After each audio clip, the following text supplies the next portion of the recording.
प्रयागराज महाकुंभ यात्रा के दौरान एक साधु को अचानक बस से उतारा गया और इसके बाद जो हुआ वह देखकर यात्रियों की आंखें फटी की फटी रह गईं। आप भी सोच रहे होंगे कि आखिर ऐसा क्या हुआ जिसने सभी को चौंका दिया। इस वीडियो में हम आपको दिखाने जा रहे हैं महादेव का एक ऐसा अद्भुत चमत्कार जो हाल ही में प्रयागराज महाकुंभ में चर्चा का मुख्य विषय बना हुआ है। तो आइए इस वीडियो में आगे बढ़ते हैं और जानते हैं उस रहस्यमयी घटना के बारे में जिसने इस महाकुंभ यात्रा को सबके दिलों में गूंजने वाली याद बना दिया। वीडियो शुरू करने से पहले जो भी लोग इस बार महाकुंभ मेले के दर्शन करने का मन बना रहे हैं वे हमें नीचे कमेंट बॉक्स में जरूर बताएं। साथ ही कमेंट में हर हर महादेव लिखना न भूलें। 2025 में प्रयागराज में आयोजित होने वाला महाकुंभ मेला अपनी तैयारियों के अंतिम चरण में है। यह आयोजन केवल एक धार्मिक अनुष्ठान नहीं बल्कि भारतीय संस्कृति और आध्यात्मिक धरोहर का भव्य प्रदर्शन भी है।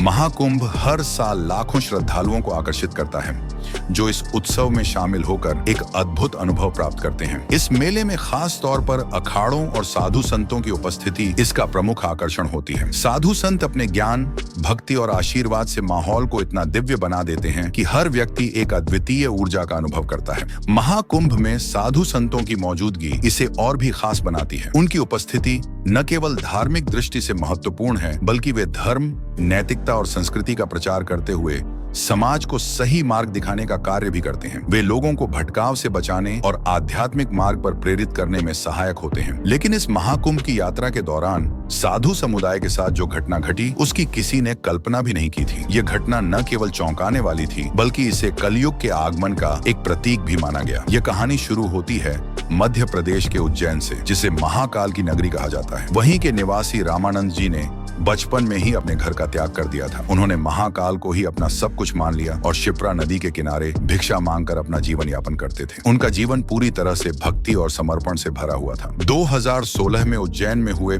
महाकुंभ में रामानंद जी ने अपनी साधना और भक्ति से बहुत नाम कमाया। उनकी उपस्थिति ने उस महाकुंभ को और भी खास बना दिया था। जनवरी 2025 में प्रयागराज में आयोजित होने वाले महाकुंभ को सदी का सबसे बड़ा महाकुंभ माना जा रहा था। रामानंद जी ने इस महाकुंभ में भाग लेने की तैयारी काफी पहले से शुरू कर दी थी। वे उज्जैन से प्रयागराज तक की यात्रा पैदल ही कर रहे थे। महाकाल का नाम जपते हुए वे प्रतिदिन थोड़ा थोड़ा आगे बढ़ रहे थे। इस यात्रा में 5 दिन बीत चुके थे और वे भिक्षा में मिला भोजन ही ग्रहण कर रहे थे। धीरे धीरे उन्होंने 500 किलोमीटर की दूरी तय कर ली थी। जैसे जैसे प्रयागराज का लक्ष्य करीब आ रहा था ठंड भी बढ़ने लगी थी। ठंड के कारण उनकी तबीयत भी खराब होने लगी थी, लेकिन उन्होंने हिम्मत नहीं हारी। 10 दिनों में रामानंद जी मध्य प्रदेश के चित्रकूट पहुंच गए थे। अब प्रयागराज केवल 128 किलोमीटर दूर था, लेकिन उनकी शारीरिक क्षमता कमजोर पड़ने लगी थी। इसी दौरान उन्हें एक बस दिखाई दी जिस पर लिखा था कि यह प्रयागराज जा रही है। उन्होंने इसे महाकाल का संकेत माना और बस में सवार हो गए।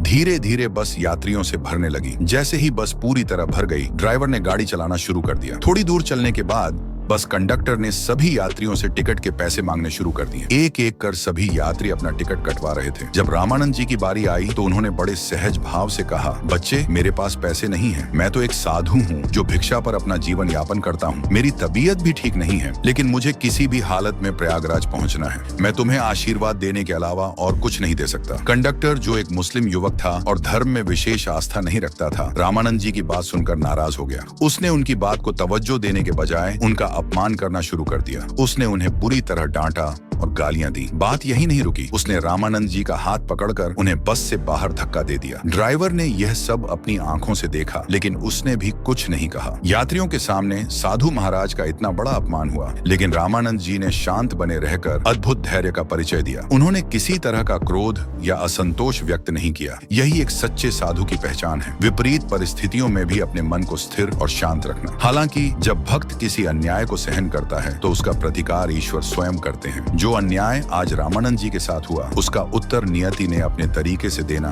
तय कर लिया था। महादेव अपने भक्तों से अत्यधिक प्रेम करते हैं और उनके सम्मान को ठेस पहुंचाना वे कभी भी सहन नहीं कर सकते। एक दिन ऐसा ही कुछ हुआ जब एक बस कंडक्टर ने एक साधु महाराज को बस से नीचे उतार दिया, लेकिन इसके बाद जो हुआ वह किसी चमत्कार से कम नहीं था। बस जैसे ही थोड़ी दूर चली, अचानक उसका टायर पंक्चर हो गया। कंडक्टर ने फौरन टायर ठीक करवाया और बस को को फिर से चलाना शुरू किया, लेकिन कुछ ही देर बाद बस में फिर से खराबी आ गई। इस बार इंजन में समस्या हो गई और बस को रोकना पड़ा। 2 किलोमीटर आगे जाकर एक मैकेनिक को बुलाया गया। जब मैकेनिक ने बस की जांच की तो उसने कहा, इंजन में कोई खराबी नहीं है, सब कुछ बिल्कुल सही है। यह सुनकर सभी यात्री हैरान रह गए। सवाल उठने लगा कि अगर सब ठीक है तो बस क्यों नहीं चल रही। 3-4 घंटे बीत चुके थे, लेकिन बस केवल 2 किलोमीटर ही आगे बढ़ पाई थी। तभी बस में बैठे एक बुजुर्ग यात्री ने ड्राइवर और कंडक्टर को एक सलाह दी। उन्होंने कहा, यह सब तुम्हारी गलती का नतीजा है। तुमने उस साधु महाराज का अपमान किया जो कोई साधारण इंसान नहीं थे। उनके भीतर महादेव का आशीर्वाद है। तुमने उनके साथ अन्याय किया और अब जो कुछ भी हो रहा है वह उसी का परिणाम है।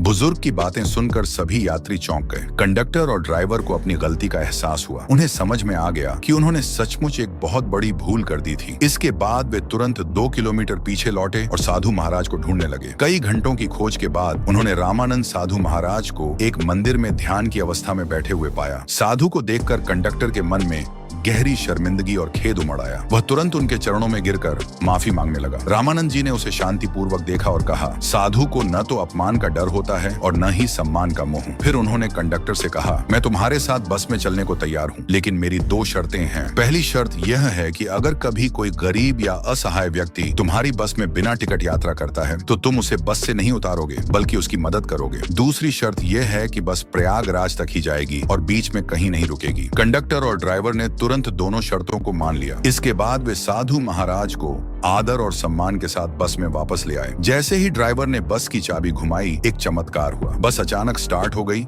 और बिल्कुल ठीक तरीके से चलने लगी। यह देख सभी यात्री हैरान रह गए और साधु महाराज की चमत्कारी शक्ति को महसूस किया। महादेव के प्रति सभी का विश्वास और भी मजबूत हो गया। इस घटना ने सभी को यह सिखाया कि भक्तों का अपमान करना महादेव का अपमान है और ऐसे कर्मों का परिणाम भुगतना पड़ता है। उन्होंने अनुभव किया कि वे किसी दिव्य पुरुष के साथ यात्रा कर रहे थे। सभी यात्री साधु महाराज के चरणों में झुककर उन्हें सम्मान देने लगे। अब यह स्पष्ट हो गया था कि रामानंद जी कोई साधारण व्यक्ति नहीं बल्कि एक दिव्य शक्ति के रूप में प्रकट हुए संत थे। उनके आशीर्वाद से बस ने अपनी यात्रा जारी रखी और रात के समय में मात्र 1.5 घंटे में सभी यात्रियों को प्रयागराज पहुंचा दिया। यह घटना न केवल बस के कंडक्टर और ड्राइवर बल्कि सभी यात्रियों के लिए एक अद्भुत सीख बन गई। सभी ने समझा कि भगवान अपने भक्तों के साथ हमेशा रहते हैं और उनका अपमान करने का परिणाम कितना गंभीर हो सकता है। तो इस पूरी घटना के बारे में आपके क्या विचार हैं? हमें नीचे कमेंट बॉक्स में जरूर बताएं। अगर यह कहानी आपको पसंद आई हो तो इसे लाइक करें और हमारे चैनल को सब्सक्राइब करें। साथ ही बेल आइकन दबाएं ताकि ऐसी और चमत्कारी घटनाओं के बारे में आपको जानकारी मिलती रहे। अंत में हम आपसे आग्रह करेंगे कि कमेंट बॉक्स में हर हर महादेव लिखना न भूलें।